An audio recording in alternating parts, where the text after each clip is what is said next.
Beberapa menu yang mungkin terbilang banyak sekali. Oke, di sini saya akan menjelaskan satu persatu menunya, menu apa saja sih, dan berikut juga dengan fungsi-fungsinya ya.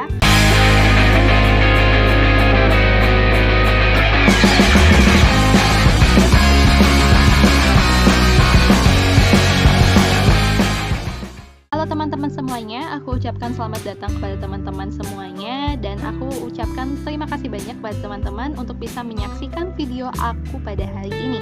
Dan tentunya hari ini aku akan membahas mengenai keagenan LPG 3 kg bersubsidi. Dan untuk teman-teman agar tidak ketinggalan mengenai video-video aku selanjutnya, agar bisa menyalakan lonceng notifikasi YouTube teman-teman ya. Dan jangan lupa untuk like, subscribe, dan komen sebanyak-banyaknya.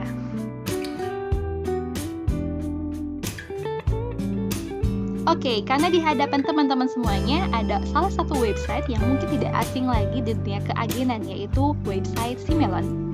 Nah, hari ini di part yang pertama aku akan membahas mengenai menu-menu penting dan penjelasannya apa saja sih menu-menu yang ada di dalam website Simelon. Setelah aplikasinya terbuka, maka akan menampilkan layarnya seperti ini ya teman-teman. Dan di sebelah kiri teman-teman ada beberapa menu yang mungkin terbilang banyak sekali. Oke, di sini saya akan menjelaskan satu persatu menunya, menu apa saja sih, dan berikut juga dengan fungsi-fungsinya ya. Saya harap teman-teman bisa menyimak dengan baik apa fungsi-fungsi dari menu-menu ini. Baiklah, yang pertama ada menu dashboard. Nah, seperti yang kita ketahui bahwa dashboard ini adalah pencatatan transaksi, yang dimana dashboard ini berfungsi sebagai memonitoring segala bentuk penyaluran yang terjadi di dalam pangkalan gitu. Jadi setiap transaksi apapun akan terekam di menu dashboard ini, seperti halnya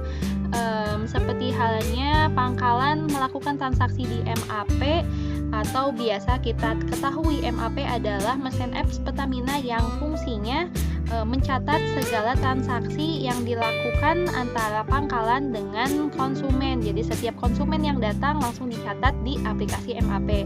Kemudian aplikasi MAP ini akan terekam secara jelas di dashboard ini, dari mulai penyalurannya ke siapa, apakah benar penyalurannya sesuai dengan kategorinya gitu kan, apakah penyalurannya tidak melebihi batas ketentuan dan lain sebagainya. Dan di sini juga kita juga bisa melihat jumlah stok yang ada di si pangkalan tersebut gitu, dari mulai per hari ini pangkalan tersebut memiliki stok akhir berapanya. Jadi kita bisa memonitoring langsung dari menu dashboard yang ini gitu. Menu dashboard ini menyajikan dari mulai jumlah pangkalan, jumlah transaksi tabung, jumlah transaksi rupiah, kemudian penyaluran agen ke pangkalan, penyaluran hariannya, kemudian di sini juga ada diagramnya.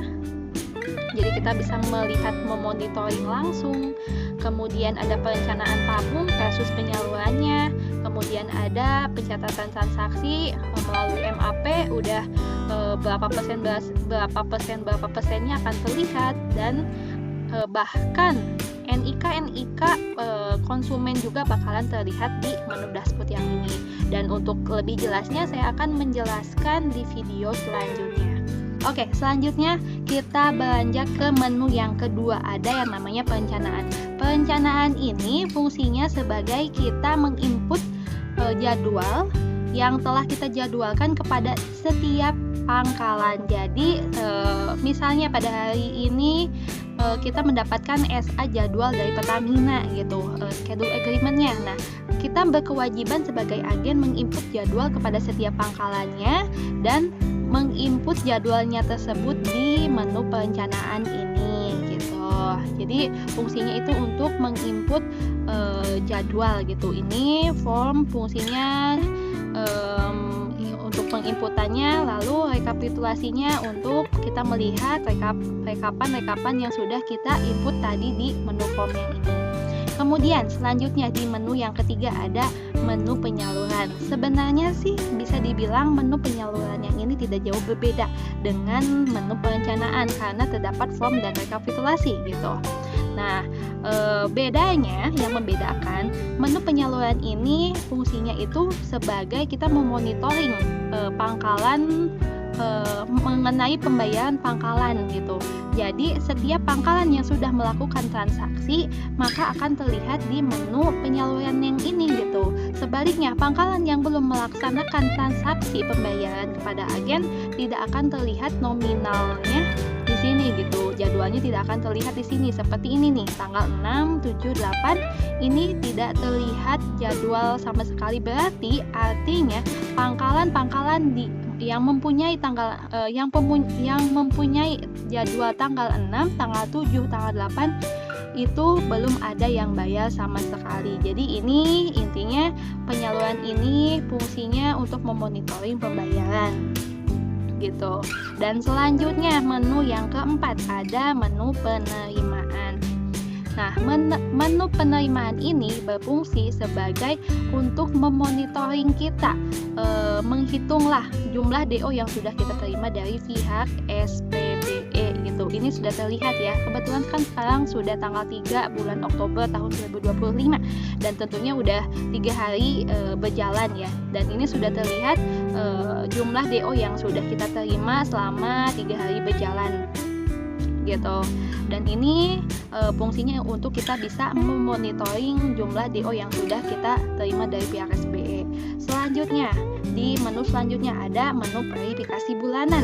Nah, menu verifikasi bulanan ini tujuannya itu berfungsi sebagai pelaporan setiap bulan kepada pihak Pertamina yang dilakukan di bulan selanjutnya di tanggal 1 sampai tanggal 5 gitu.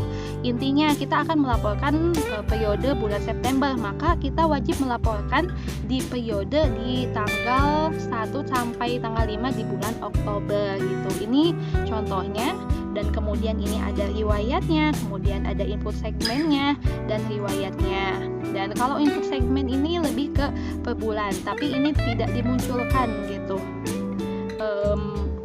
Agak kurang paham juga untuk menu yang ini karena memang jarang dimunculkan karena yang suka dipakai ini di menu input tabung dan juga riwayat saja gitu.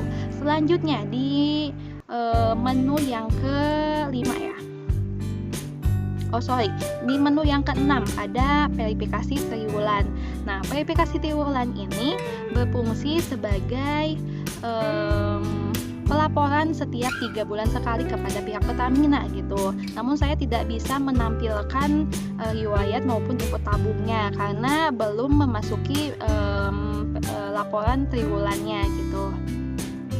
Dan sebelum-sebelumnya juga tidak ada riwayat-riwayatnya juga karena kita tidak diminta untuk laporan verifikasi triwulannya gitu.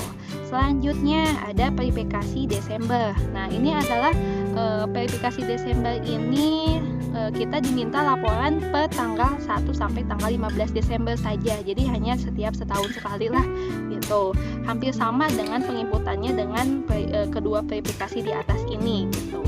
Untuk cara-caranya akan saya jelaskan di video selanjutnya. Dan selanjutnya, menu selanjutnya ada in out agen.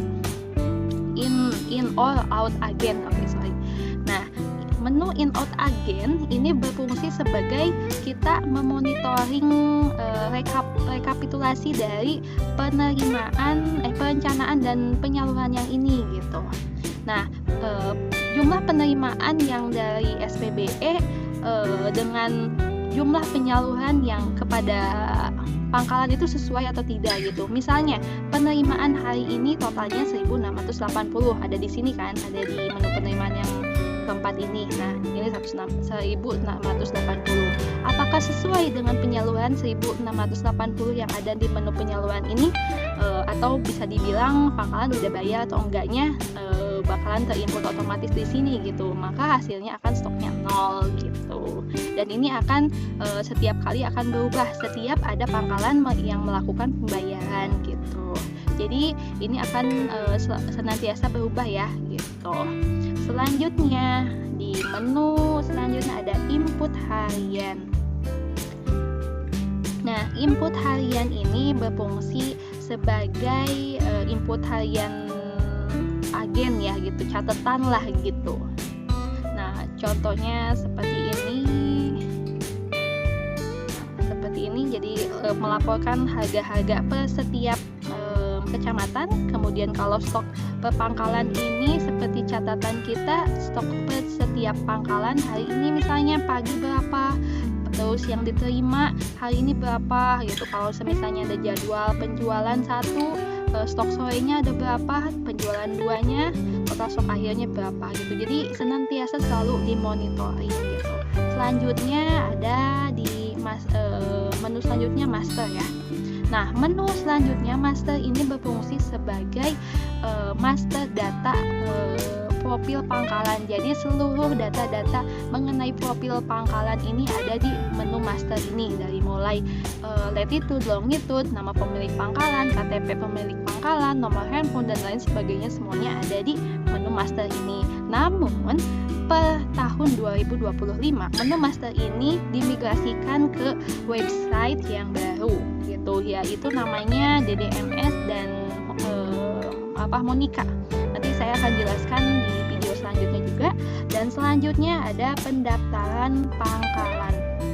Nah, di menu pendaftaran pangkalan ini fungsinya sebagai kita mengajukan pangkalan baru kepada pihak Pertamina dan melihat progresnya secara langsung gitu, baru sampai tahap mana gitu. Misalnya ini saya sudah mengajukan beberapa pengajuan calon-calon pangkalan baru kepada pihak Pertamina. Nah, ini ada yang berwarna hijau, ini tandanya sudah sukses gitu. Nah, kemudian kalau misalnya ini masih statusnya request, berarti ini masih tahap pengajuan gitu teman-teman. Baiklah, mungkin sekian dari pengenalan menu-menu ini. Saya harap teman-teman semua bisa mengingatnya, dan apabila ada hal yang kurang dipahami atau kurang dimengerti, teman-teman bisa menanyakannya langsung di kolom komentar. Kita akan bahas dan belajar bareng ya di situ. Oke, untuk penjelasan yang lengkap dan detailnya lagi saya akan upload di video selanjutnya. Terima kasih untuk teman-teman untuk hari ini. Terima kasih. Wassalamualaikum warahmatullahi wabarakatuh.